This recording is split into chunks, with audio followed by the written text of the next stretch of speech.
Facebook খুলছিলাম ভাই, কিছু টাকা পয়সা কামাই করিয়া সুখে শান্তিতে চলবো, কিন্তু মাগার এইটার হইল না। 8-9 মাস ধরে কাজ করতেছি, সব বলো তোর মুখ দেখবাম তোর আর কইতা আইজও ভিডিও ভাইরাল করতাম না। কিভাবে আমি টাকা পয়সা কামাই করিয়া আমি সংসার চালাইয়া ফেসবুকে মনে কি চাই জানো? ফেসবুক সাইরিয়া একবারে ফেসবুক বাদ দিতাম। আমরার মতো মানুষজন ফেসবুকের মালিকের চোখে পড়তাম না, তাহলে আমরা ফেসবুক করে কি করবাম নাকি? আমরা দিন মজুর মানুষ, কাম করলে খাওয়া, কাম না করলে খাওয়ার নেই। অন্য ভাই সাতটা পারি না কেরা জানেন? 8-9 মাস ধরে কাজ করতে আসি, এটা একটা মায়া লাগিয়েছে। মায়া কিরম জানো? আমনে মরুন একটা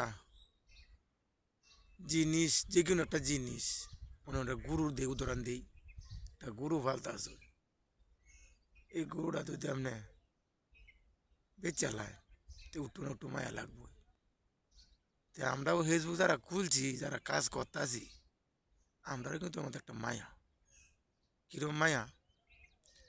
আজ 8-9 মাস ধরে কাজ করতেছি, অনেক তুই ফেসবুক সারিয়ে দিই, মনটাও মানে না। কিন্তু ফেসবুক চালাইতে গেলে প্রতি মাসে এমবি ভরা করতে লাগে জানেন। আমি তো সাধারণভাবে চালাই, তবু আমার হাসা সটিয়া থাকা, এই হাসা সটিয়া তো ভাই আমার কামাই করতে হয়। কামাই করিয়া মোবাইলে ঢুকাইয়া এমবি কিনিয়া আপনার মতো মানুষকে আমি লাইক কমেন্ট করি, শেয়ার করি, সাপোর্ট করি। তে ভাই আপনার দয়া লাগে আমার, বা উঠু দয়া লাগে, পরে এক বিন্দু দয়া যদি লাগে, তা আমার ভিডিওটা আপনার সামনে গেলে দয়া করে মেহরবানি করে ভিডিওটা ধাক্কা না দেয়া ভাই, লাইক কমেন্ট শেয়ার করবেন। এটা আপনাদের কাছে আমার কথা।